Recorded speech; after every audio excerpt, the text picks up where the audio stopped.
Welcome to Panels and Borders. I'm Dominic. So this show has popped up on Netflix called Love, Death, and Robots. So I never ever heard anything about this show when it was coming out. It's just one of those things that just appeared on Netflix out of the blue. And so I tried it out, and so far it's been really good. So what I'm going to do is I'm going to talk about this show and why you should be watching this show if you're into fantasy and science fiction. And I'm going to discuss the first two episodes. So the first two episodes, I'm going to go into detail discussing them, so there's going to be a lot of spoilers. So heads up if you're planning on watching this series and you haven't watched it yet. So basically, this series is an anthology series. So each episode is like a self-contained story. And now some of the animation is CGI, full CGI, and some more is that more traditional 2D looking animation. So, now, the series in this, a lot of the episodes, one thing about this series I kind of dig right off the bat, it's very graphic in nudity and violence right away. So it kind of reminds me of Heavy Metal Magazine. If you've ever read Heavy Metal Magazine and the stories they had in that, this is what this series kind of reminds me of, this similar types of stories. Lots of sex, lots of violence.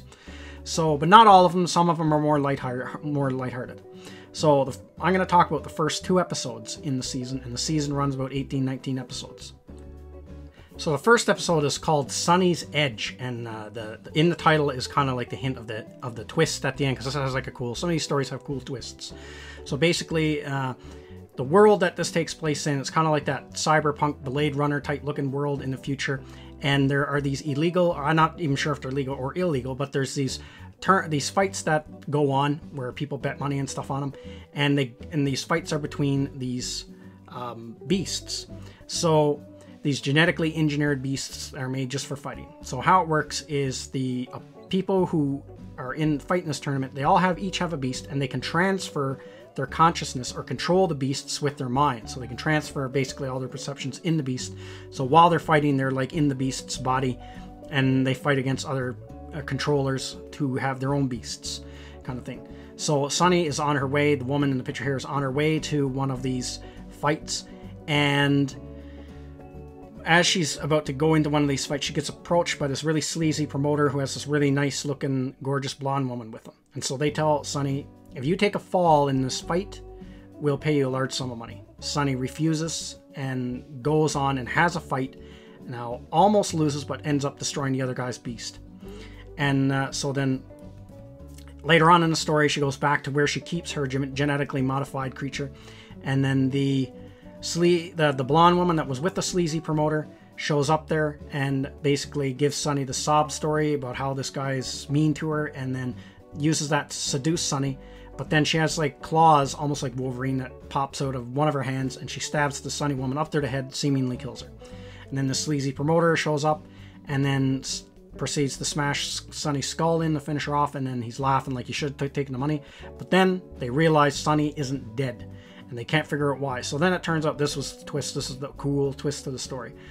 So where everyone else, the beast is basically like a puppet, this one is the other way around. Sunny is the puppet of the beast, and the beast was transmitting its consciousness into Sunny. So that was the edge, because Sunny is the beast, and the edge is Sunny was really fighting for life and death, and that's why it was winning, because it was a true life and death situation. So then the beast breaks out and it kills the evil promoter and the blonde woman. So that was that one. It had a really cool it was a dark story, had a cool twist to it.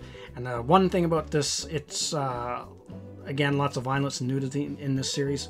But now, as I said before, some of the other stories are more lighthearted, like the episode 2. So now in this episode, it's called 3 Robots. So in this episode, 3 robots come to Earth, and Earth has been wiped out.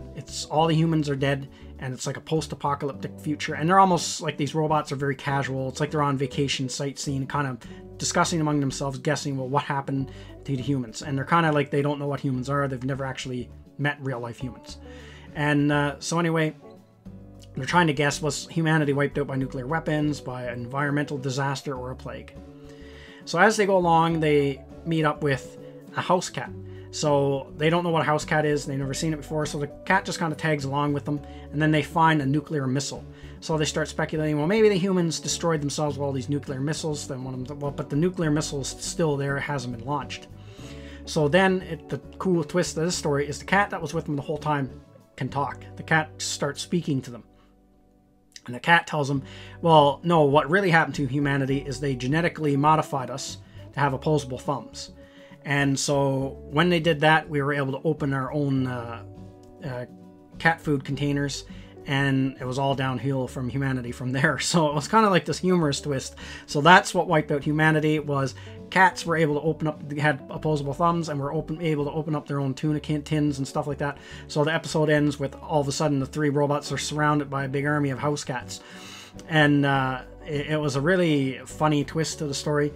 And so you kind of had like a light one, a dark one, and a light one, these stories. So yeah, it was really 2 good episodes and a really good series. I've watched 4 episodes so far, and this is a series you really should be giving a look at on Netflix, and because the animation is top notch and the storytelling is very well done. So that's everything I got to say in this video. Let me know what you think in the comments section if you've been watching the show and what you think of it, and I will see you at the next one. Thank you to all of my subscribers, and thank you for watching this video. And if you're new to the channel, like, subscribe, and share. And don't forget to hit the bell icon for notification when new videos are uploaded.